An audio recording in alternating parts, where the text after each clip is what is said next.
We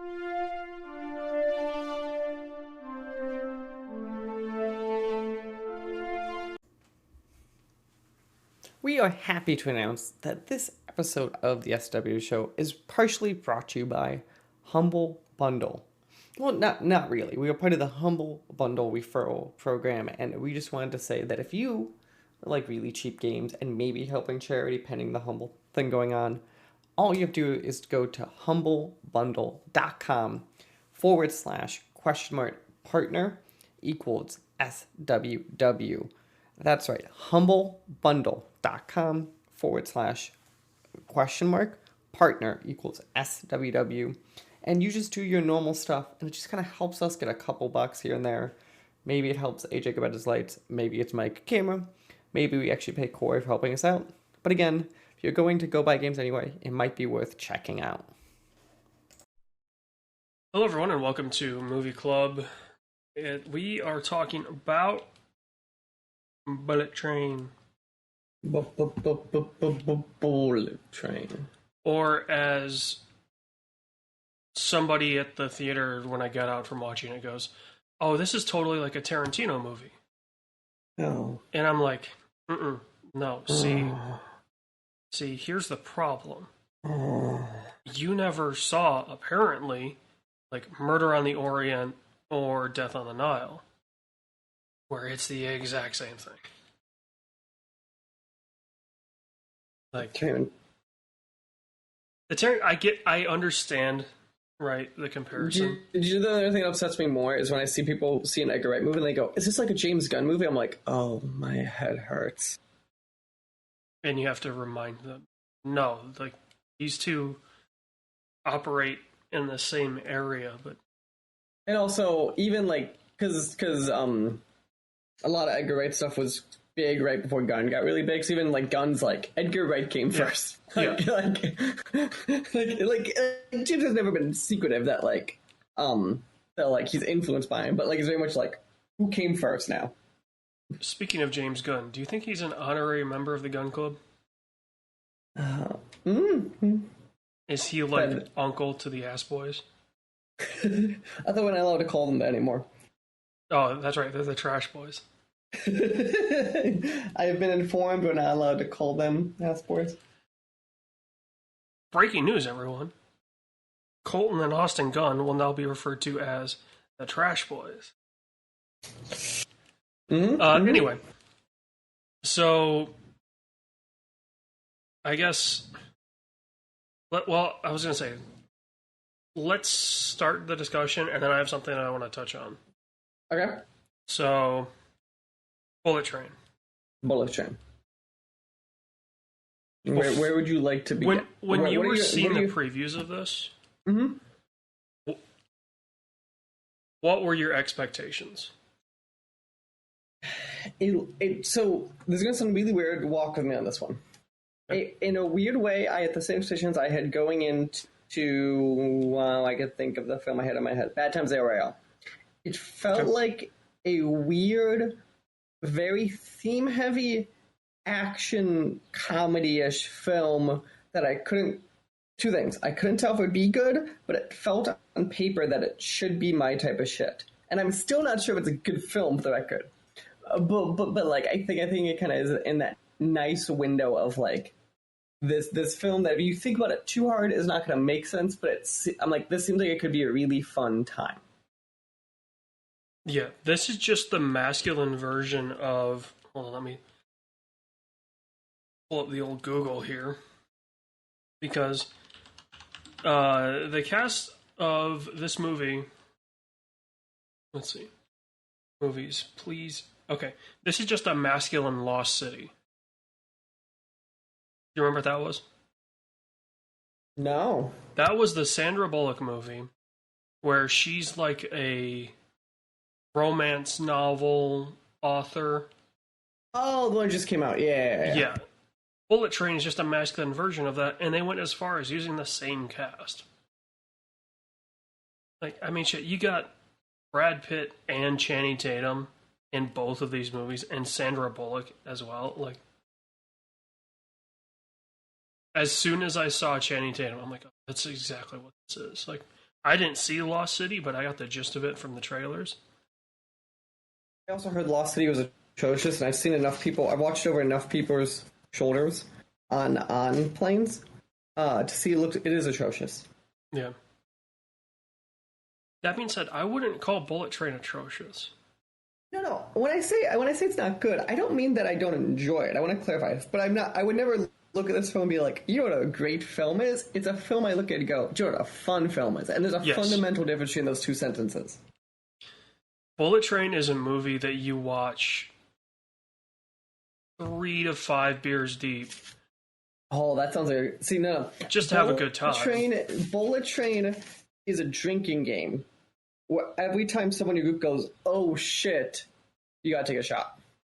No, because I'm thinking more like either you've been out and you're a couple beers deep already out, and you're coming back to continue a party. I'm sorry, I'm changing this. This is the Edward Forty Hands.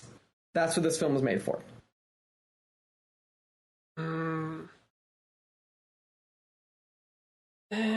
No, because Edward Forty Hands is like, it has to be a short movie. Like, the whole thing behind Edward Forty Hands is like, Edward Forty Hands was designed for like the shitty B-rate or C-rate movies that you would find at like Family Video that are like 95 minutes long. Mm-hmm. And because the goal with Edward Forty Hands is just to drink them before the movie's done, so the shorter the movie, the better. At least as an observer. As the player, you would want somebody to choose, like, I don't know, the director's cut of like Two Towers or something like that. Like, you know, something super long. But yeah, Bullet Train is perfect for, you know, we're having a good time and we want to put a movie on. No one really cares to watch it necessarily. Like, Bullet Train has enough action in it where somebody can just look and watch for like 5 minutes and something's going to happen. You know, it's not a slow burn film. It's not like 1917, right? Where there was so much time between the action. But that was what made the film better, in my mind. Also, I just want to point out, while we're talking about Bullet Train, I pulled up the director's filmography, and I do appreciate how, I don't know if this director has actually had a bad film. When his worst film is Hobbs and Shaw, he has a pretty good pipeline, I'm just saying. Can we also appreciate Atomic Blonde wasn't that great? I think it's a great film, but like, I don't know, Blake, but like, his filmography is John Wick, Atomic Blonde, Deadpool 2, Hobbs and Shaw. No, Nobody, so he was Bullet Train. a producer. Producer on Nobody, okay. No, on John Wick. He was a co-director, I thought. Also. He's an uncredited director. Yeah, but he is a co-director. That's always... Well, that probably means... excuse me. If he's an uncredited director and a credited producer, he was probably like helping out on a B team or something like that. So... also, he directed the Ashes video for Celine Dion. That's awesome. I mean, when your filmography is pretty decent, that's your filmography. Yeah.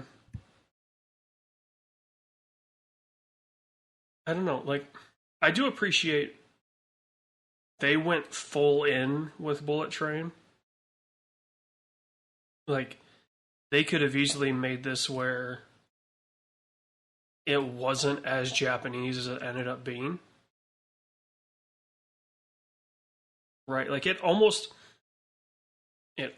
felt like Bullet Train was an American adaptation of a Japanese film.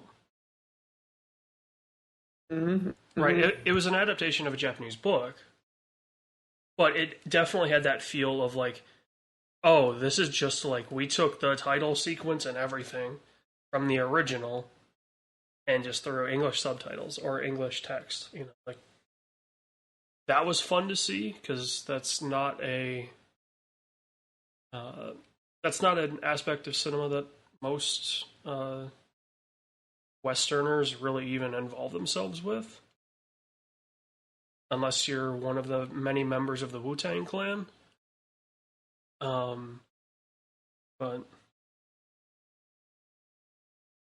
yeah, I mean, he's got like David like did a great job with conveying kind of the over the topness of Japanese media, especially in today's world. And somehow Brad Pitt nailed this role. Like, Oh, yeah, no. This reminded me how just Brad Pitt's actually just a great actor. And I like we all know that, but like I feel like Brad Pitt is kind of like one of those you like. Well, he must be overrated, right? Like it's kind of like that. Like you think like when you think of that like tier of actors, you're like he must be like. There's no way he's as good as people say. And you watch him roll like this, you're like, oh no, he's just good. this didn't even feel like a role, right? Like this just felt like Brad Pitt. It didn't feel like, oh, he's playing a character. It was like, oh, like we wrote a movie around Brad Pitt on a train in Japan. And yeah. I mean, I guess this could be the shortest but also one of the longest movie clubs because we could go into different scenes and stuff like that, but this is one of those movies where it's just like there's stuff you want to talk about, but it's stuff that It's a good time. I also want to shout out that and we view these as spoilers, so I'm just gonna say it. I loved the cameos in this and the way they did them, because you think Brad Pitt walking through like, oh, Brad Pitt's like the name in this film, and you're like, oh no, they just filled it with everyone they could. Bad Bunny. Bad Bunny. Bad Bunny's character, I thought he was going to play a way bigger role based on kind of how they had him in the trailers. The fact that his character arc is like 10 minutes long is perfect. See, that's good. I was also just thinking of like when you see like, 'cause I don't think Sandra Bullock would advertise, or Michael Shannon, or Channing Tatum, or Ryan Reynolds, like all these things. You're like, I'm sorry, what? Yeah. As they keep appearing, you're like, once you get the first one, you're like, oh, it's gonna be like a name every time. But I don't know if I quite realized who it was gonna be every time. Yeah, it was pretty good. Also just like the oh yeah, we got to make sure people don't know that they're dead. You know, that whole shtick of like propping Bad Bunny up with a liquor bottle in his hand and making him look like he's passed out, and I think it's Rosario Dawson. No, it's not. Is it not? I don't think Maria it Wolf, was. the Sun conductor, Zazie Beetz. That's who it is. She's from. I Technicolor. didn't think it was Rosario Dawson. I'm like, She's it's Zazie Domino Beetz. from. Yes. There's also like, yeah. No, she is. That's it. Because that makes sense. Because basically everyone in this film he's worked with, and some this director, like it seems like really he's worked with. Yeah. Brian Tyree Henry's part as Lemon is probably the best part of the movie. Mm-hmm. And having to compare everyone to the cast of Thomas the Tank Engine.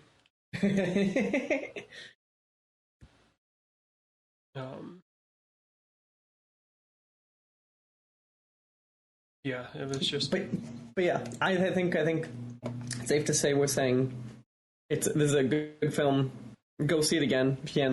This is the type of stuff that like we all just kind of wish they made more of, because like this film make money, it might not. Like you're never gonna sequel to this film, so it's kind of like go see it to make sure. Also, I want a universe of this. Like, yeah, you know, there was like what Netflix is doing with the Daniel Craig films, Knives Out. Like I almost want that. I want to Knives Out this. I don't necessarily need that. I want like I want more. I want to follow Brad Pitt's character in just like dumb jobs. They don't even have to be full length movies. Make them shorts, like make them 15 minutes or something like that. But it's such a fun character and it's such a fun universe. Where, like, if they just put together 8, even if they did like an 8-run miniseries of these, they can call it whatever they want, right? Like, but if they make it known that this is Brad Pitt from Bullet Train, his character, I would watch that series. I would probably love it, find it hilarious, and then, that would be kind of my go-to just background movie, or go-to, like, hey, like, I got nothing better to do. This movie's just over 2 hours. Why not? Right? It's definitely one of those movies. No, totally agree. So we both say yes. So now I gotta ask AJ. You told me to remind you want to talk about something. Oh no, we already covered it about the Lost City thing. Oh, cool. Okay, I just want to make sure. But yeah, I would say I think that's kind of like I it's one of those that like this was a very fun film, a film that I 100% think.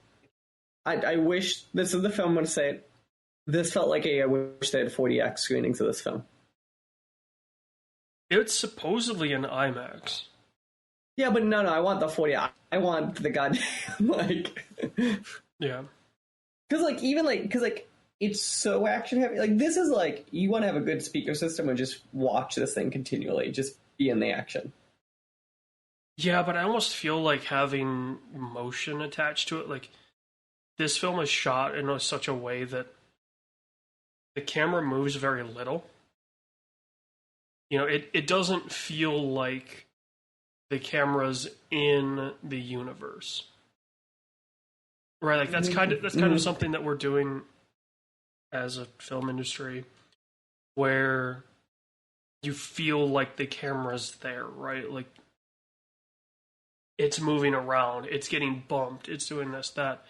Water's getting splashed on it, blood's getting splashed on it, dirt's flying all over. That's perfect for motion because it's designed to be like that.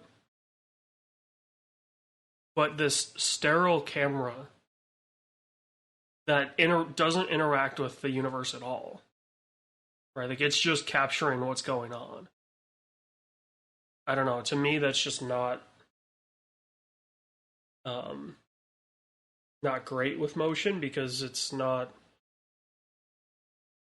really just not what the film was shot for.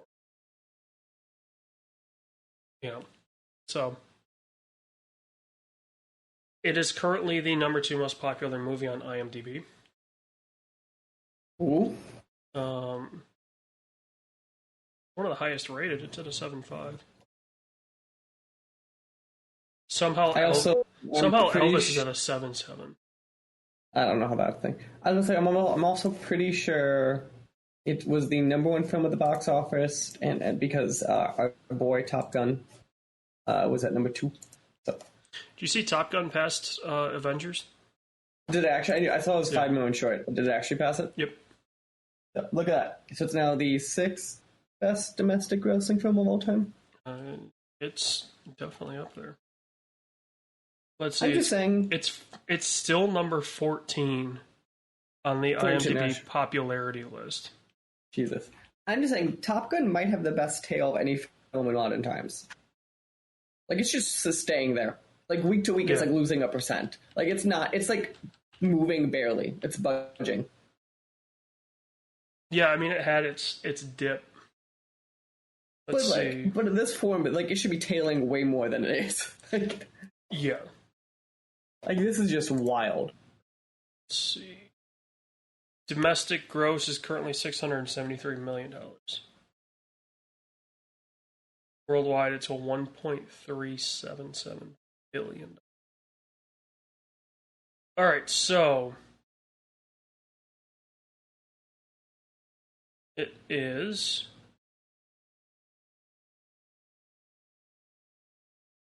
basically the number one movie on a holiday release.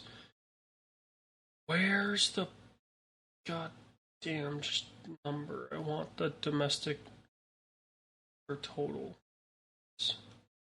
God, ever since, can I just say, ever since IMDb bought out Box Office Mojo, it's impossible to navigate. See, I want the year, please. Or cumulative? Cumulative. No, that's not what I want. Yearly. Huh? It's saying... Oh, okay. That makes more sense. I was like, there's no way Top Gun Maverick did $5 billion.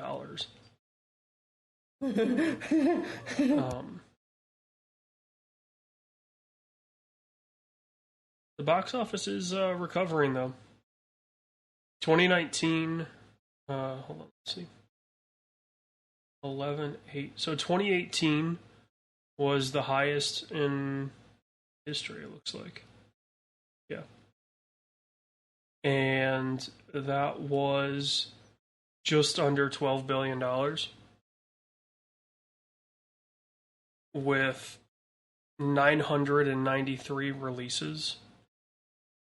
Last year's box office was 4.489, which was a 113.5% increase over the year previous. And there are 439 releases in 21.